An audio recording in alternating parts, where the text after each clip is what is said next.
ওর সাথে আমার সম্পর্ক খারাপ ছিল না। ইকরা আমাকে হঠাৎ করে হোয়াটসঅ্যাপে নক করে, আমি তো ওকে ফেসবুকে ব্লক করেছিলাম, হোয়াটসঅ্যাপে না। ইকরা আমাকে খুব অ্যাটাকিংভাবে কথাবার্তা টেক্সট করে। আপনার সাথে ইকরার কেমন রিলেশন ছিল সেটা যদি একটু শেয়ার করেন। ইকরার সাথে আমার রিলেশনটা ছিল হচ্ছে, যদি শেষের দিকে বলি, কিছুদিন আগের কথা বলি, তাহলে ওর সাথে আমার সম্পর্ক খারাপ ছিল না। হ্যাঁ, ওর সাথে আমি একসাথে আপস অ্যান্ড ডাউনস ছিল ইকরা আর আমার সম্পর্কের মধ্যে। ইকরা আর আমার মধ্যে যে বিষয়টা আপস অ্যান্ড ডাউনস ছিল সেটা আমি বিস্তারিত বলবো, কিন্তু এখন যতটুকু বলি সেটা হচ্ছে যে এই লাস্ট কিছুদিন আগেও, হ্যাঁ কিছুদিন আগেও সম্ভবত আলভি আর ইকরা মালয়েশিয়া ওরা যাচ্ছিল, ফ্যামিলি ট্রিপ ছিল। ওই দিনও আমার ইকরার সাথে দেখা হয়, কথা হয়। আমরা উত্তরায় একটা ক্যাফেতে খুব লং টাইম বসি, কথা বলি, গল্প করি, এবং ওই গল্পর মধ্যে অনেক রকম কথা ছিল। শুধু যে মানে আলভি নিয়ে কথা হচ্ছে, আলভিকে ইনফ্যাক্ট আলভিকে নিয়ে কথা ওই দিন বেশ কমই হয়েছে।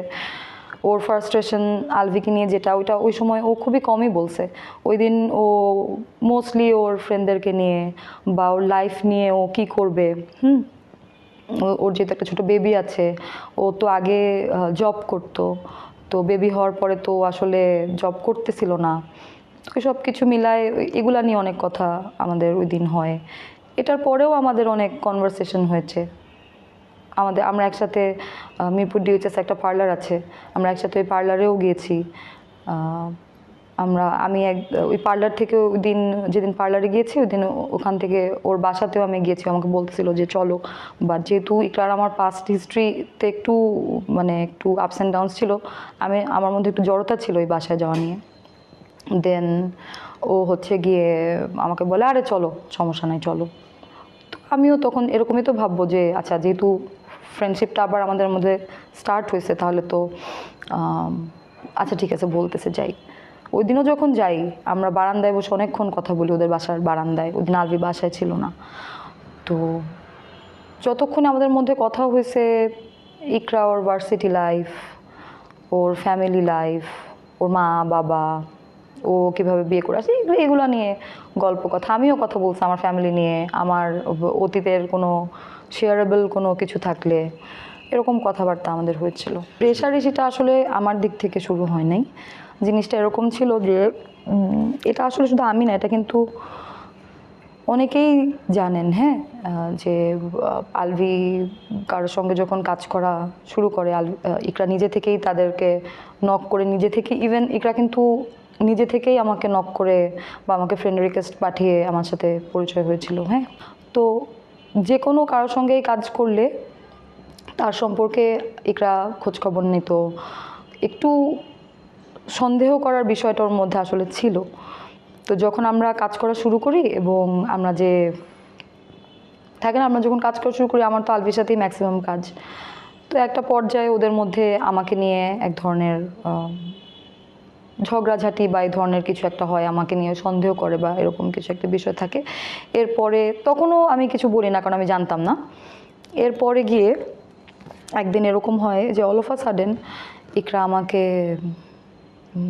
খুব অ্যাটাকিংভাবে কথাবার্তা টেক্সট করে এবং অ্যাটাকিংভাবে আমাকে কল দিয়ে খুব বাজে বাজে কথা বলা শুরু করে। এবং আমিও ওই দিন থাকে না যে এখন আমাকে যদি কেউ একটা নোংরা কথা বলে, আমিও ওই দিন ওকে বলছি যে তুমি, এটা আমি অনেক 2023-এর কথা মনে হয় এটা, হ্যাঁ, যে আমি বলি যে তুমি তোমার হাজব্যান্ড, তোমার যদি এতই প্রবলেম, তুমি হাজব্যান্ডকে ধরে রাখো, তুমি আরেকটা মেয়েকে কেন তুমি নক করে আজে বাজে কথা তুমি বলতেছো।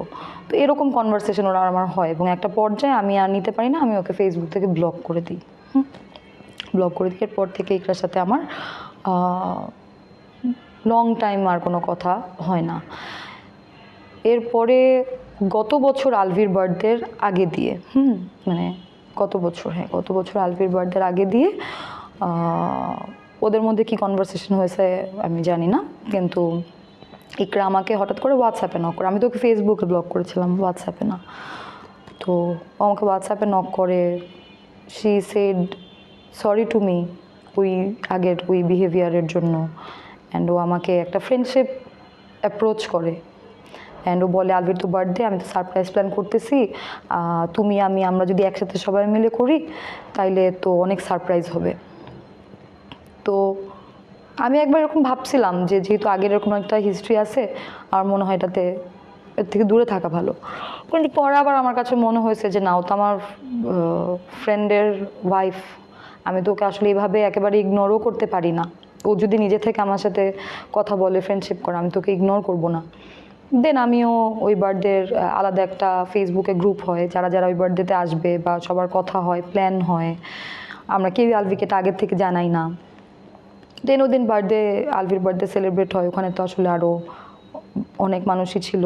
অ্যান্ড আমি দেখছি ইতিমধ্যে কিছু সোশ্যাল মিডিয়াতে ইকরার আমার একসাথে কিছু ছবি, ভিডিও এগুলা পাবলিশ হয়েছে। তো ওইটা ওই আলভির বার্থডে দিনের ছবি আর কি, ছবি ভিডিও। আচ্ছা, এটার পর থেকে ওর সাথে আমার আসলে আর কখনোই কোনো মনোমালিন্য, কোনো রেষারেষি ওর সাথে আমার হয় নাই। এরপরেও যখন খুব একটা আমরা টাচে ছিলাম না, ফেসবুক অ্যাডেড ছিলাম বাট খুব একটা টাচে ছিলাম না, মাঝে মধ্যে হয়তো আমি ওর পোস্টে কমেন্ট করতাম, মাঝে মধ্যে হয়তো ও আমার পোস্টে কমেন্ট করতো, বা স্টোরিতে একজন আরেকজনের রিপ্লাই দেওয়া হতো।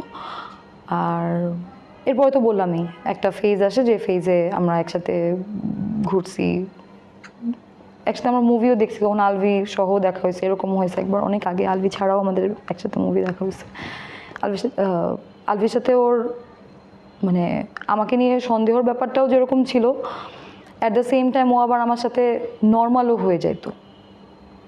মানে থাকে না যে আমি যদি একটা মানুষকে নিয়ে সন্দেহই করি, তাহলে তো আমার হাজব্যান্ডকে আমি মানুষের সাথে কাজই করতে দিব না। কিন্তু আমি যদি একবার সন্দেহ করি, একবার রাগারাগি করি, আবার পরে গিয়ে তার সাথে আবার ফ্রেন্ডশিপ করি, তার সাথে ঘুরি ফিরি, আবার একদিন রাগ উঠলো, আবার আমি বললাম, তারপর আবার আমার মাথা ঠান্ডা হলো, আবার আমি নর্মাল হয়ে গেলাম, জিনিসটা এভাবে চলতো আর কি।